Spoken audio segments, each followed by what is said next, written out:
Guys एउटा कुरा भन्नु भनेको म तपाईहरुलाई कि आज मैले मेरो दिदीलाई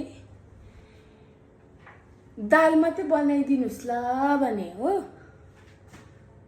सब्जी मैले काटे, मैले बनाए, भात पनि मैले बनाए भात पनि। त्यसको बादमा दाल मात्रै बनाइदेऊ ल भनेर एकछिन स्विमिङ पुल गएको थियो।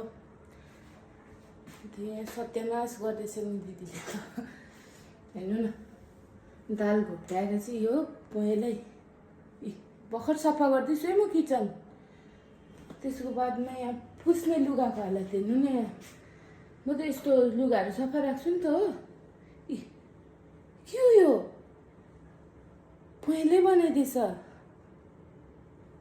त्यही कारण चाहिँ